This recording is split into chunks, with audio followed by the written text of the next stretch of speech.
Ayun, good evening ulit sa inyong lahat. Ito ay requested lang na tanong sa akin. So, bago ko to sagutan, kung gusto nyo pong ma-notify sa mga bago kong videos, pakiclick lang po yung subscribe button sa baba, yung kulay pula. Then, sa mga gusto makita pa ng videos, hindi nila alam kung saan makita, i-click nyo po yung pangalan ko nakatabi na subscribe button para makita nyo yung math playlist. Okay? So, ayun, pwede na tayong magsagot. Ito, galing to sa isa sa mga reviewer. Marami nalilito dito eh. 33 and 1/3% of 48 plus 12 and 1/2% of 96 minus 44 and 4/9% of 27. Yan, isi-simplify daw natin. So, paano natin gagawin yan? So, simulan natin sa step by step bago natin makuha yung answer. So, punta tayo sa solution. Una, ang gawin yung technique, yung 33 and 1/3 gawin nyo muna silang improper fraction. So, for example, 33 and 1/3.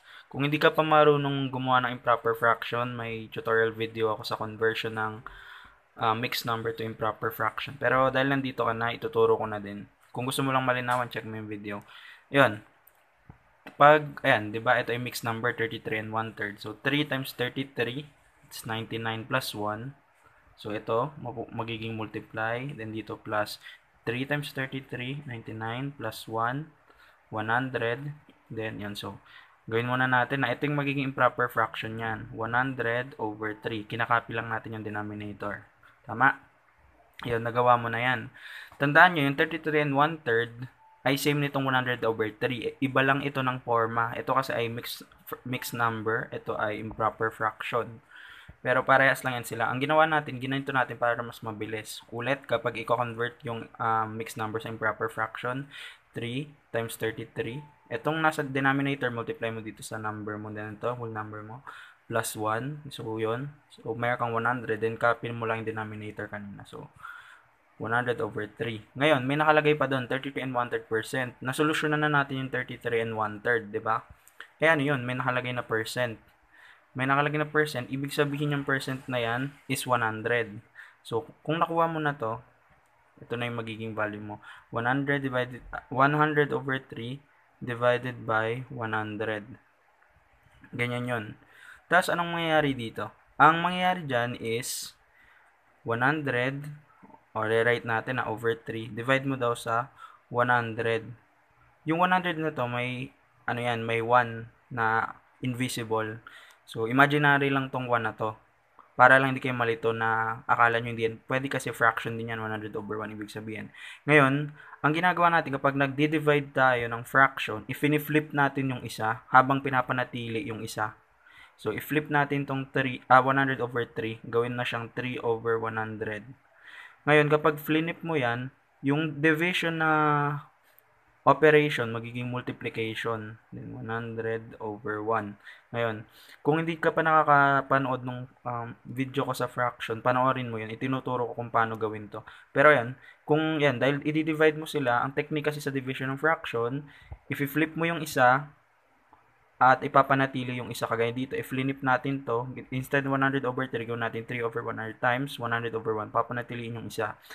Kapag ginanon mo, magiging multiplication ng operation nun ng division. Sila kasi magkakambal para maidala mo siya dun sa isa. Kasi mas madali kapag naka-multiplication. Kasi numerator, numerator, denominator, denominator. Tama? So, ito ay magiging 3 times 100. So, meron kang 300 over 100. Tama? So, 300 over 100. Pag dinivide mo yan, that is equal to 3.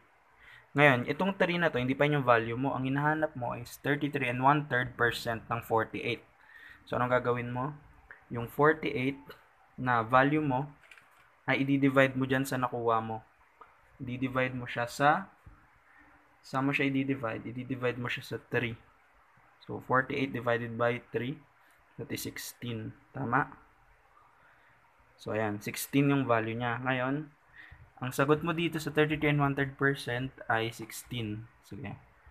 Ang gawin mo para di ka malito, itabi mo muna yung sagot mo. Ang sagot mo sa 33 and 1/3% of 48 ay equal sa 16.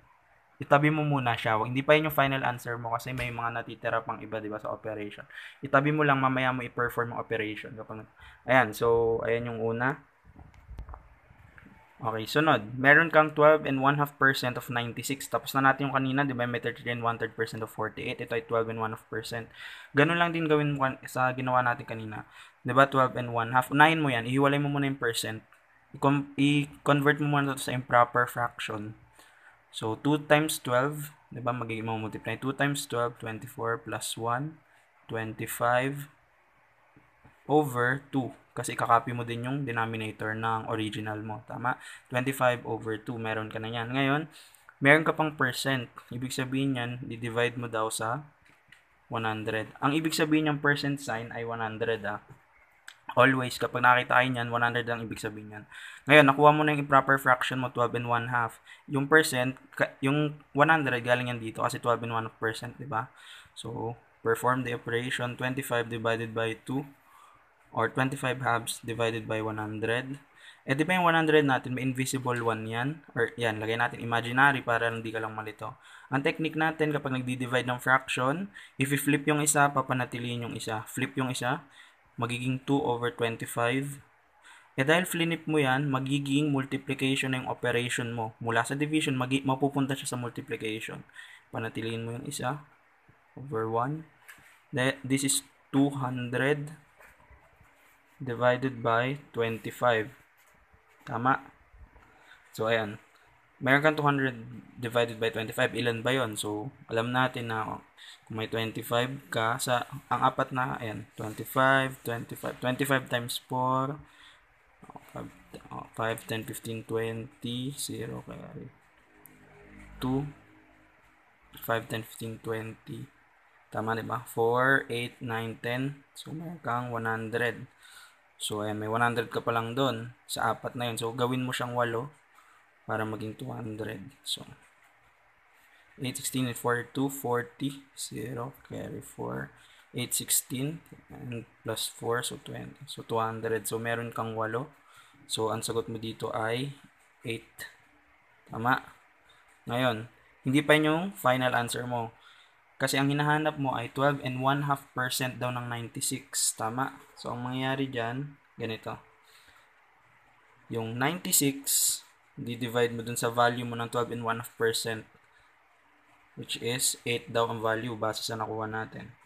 Diba? So, kung 8 yan, ilan yon? So, try natin kung 12. 8, 16, 6 carry 1, 8, and 9. So, 96. So, ibig sabihin, ang value na to ay 12. Ngayon, gawin mo ulit yung ginagawa natin kanina. Itabi mo muna yung nakuha mong sagot. Ang sagot mo daw sa 12 and 1/2% of 96 ay equal sa 12. Tama? Ngayon, proceed tayo sa pangatlo. Sabi, 44 and 4/9% of 27. 44 and 4/9%. Ang gawin muna natin, wag mo muna isama yung percent, kunin mo muna to, gawin mo siyang improper fraction. 9 times 44, so magiging 9 times 44 plus 4 yan, diba? So, wait lang. 44 times 9, 9, 18, 27, 36, 6 carry 3, 9, 18, 36, 9, 18, 27, 36, 37, 38, 39, that is 396. Tama? 396 plus 4, so, meron tayong 400 over 9. Value mo dito is 400 over 9.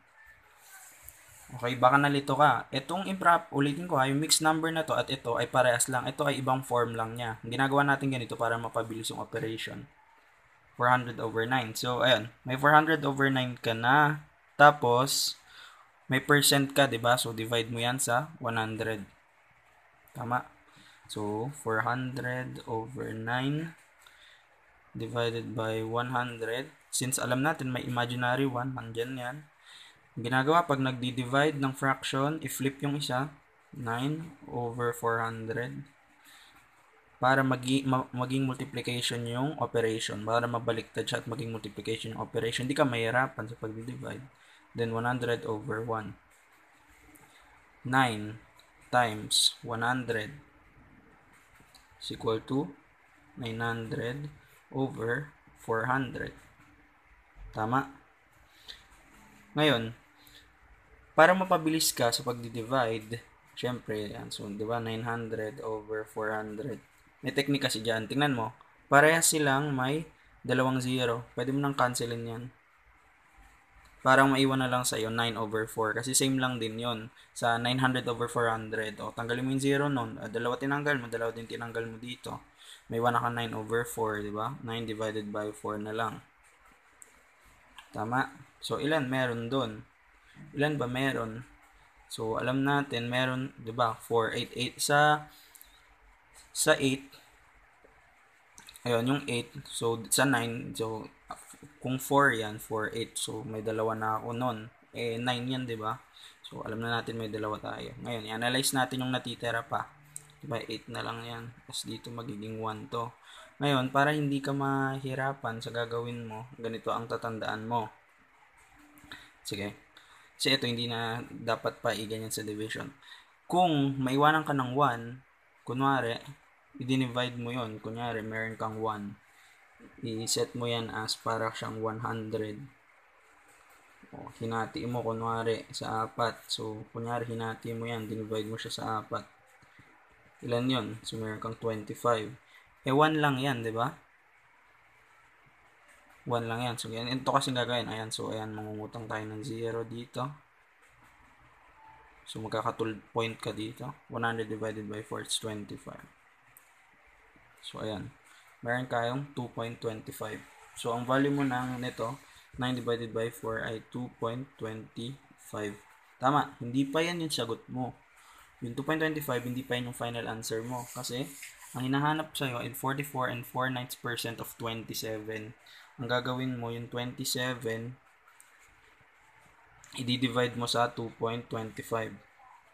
25. Ngayon, para hindi ka mahirapan, ang gawin mo dito is utangin mo muna yung decimal place. Paano yun? Note. Kasi mahirapan ka kapag may ngayon, 2.25 to, diba? Ginagawa namin, kung di mo pa napapanood yung iba kong video, meron kami tinatawag na utang method. Aalisin mo yung decimal point sa kanila. Pag inalis mo yan, magiging 225 na to, di ba? O, ilabas mo yan, mapupunta yung point dito. So, 225 na yan. Ilan ang inutang mo? Utang. Ang utang mo ay 2 decimal place. Mamaya, ibabalik natin yan. So, dahil naging ganyan na, yung 2.25 mo, ano na siya? 225. Siyempre, hindi naman nito kakayanin, 'di ba? Kakayanin ba nito? Itong 270, itong ng 27 and 25, hindi. So, utang tayo ng utang tayo ng 0. So, ayun, 270 divided by mo sa 225, so meron kang isa. 1 times 225. 225. Ito ay magiging 6, ito ay magiging 10. 5. So, meron ka ditong 4. So, meron ka ng 45. Tama? Tama ba? Okay, check mo ng 10 minus 5. So, 5. 6 minus 2, 4. 2 minus 2, 0 na yun. So, ayan, may 45 ka na. Ngayon, ang gagawin mo, anong technique yung gagawin mo? Utang ka ng 0. Siyempre. Ayan, para maging 450 divided by 25 para kayanin. So, lagay ka ditong point. So, ilan kaya meron? So, try nga natin kung sa 2. 225. Kapag minultiply mo yun sa 2, 5, 10. 4. 2 times 2, 4 plus 1, 5. 2 times 2 is 4, 450. Ibig sabihin meron kang 2. So, ang sagot mo is 1.2. Ngayon, ganito yung technique. Ilan yung umutang ka dito kanina, 'di ba? Umutang ka ng 0. So may utang ka dito din na isa. May utang ako dahil sa kanina 45 na lang natira sa iyo kanina, 'di ba? Nangutang ka ng 0. Meron ka pang isa pa ulit na utang. Utang mula dun sa kinuhanan mo ng 0, may utang ka ng isa. Ngayon, may utang ka kanina sa 2.25 na dalawang decimal place. Ngayon, may utang ka na isa dito dahil nanghingi ka ng 0 sa kanya. Para mapabilis ka, 2 minus 1, 1. Isa na lang i-move mo. Yun. Para mabayaran yon, syempre bayaran 2 minus 1 nitong inutang mong decimal place. So, 1 na lang i-move mo. So, yung 1.2 mo na answer, move ka ng isang decimal place. yun ay 12. Diba? So, ang sagot ay 12 para dito. So, i-write natin ang sagot ng 44 and 4/9% of 27 ay equal din sa 12. Tama? Yun na yung magiging sagot mo dyan. 12, diba? Okay, wait lang baka nalito ka. Ang tineknik kasi natin, kasi may point to kanina, is ginawa natin is tinanggal natin muna yung decimal point para maging 225 siya. Ilan ang kailangan mo para ma-move yan?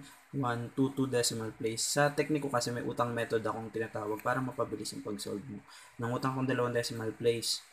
Ibabalik mo kasi yan mamaya pa, ipambabayad mo dun sa sagot mo. Ngayon, nangutang kang 0 dito kasi 45 na lang natira sa'yo, mautang ka pang isa. So, ibig sabihin may utang ka na, utang kanina. So, dalawa, may utang ulit na isa. Ngayon, pag minusin mo yung mga utang mo, may 1 ka lang natitira. Ang sagot may 1.2. Ngayon, ang gagawin mo is, i-move mo na lang, dahil isa na lang yung utang mo decimal place, 1 point yung sagot mo, i-move mo ng isa. 12 na yung answer. So, 12 magiging sagot mo dito. Ngayon, hindi pa yan yung final answer. Okay?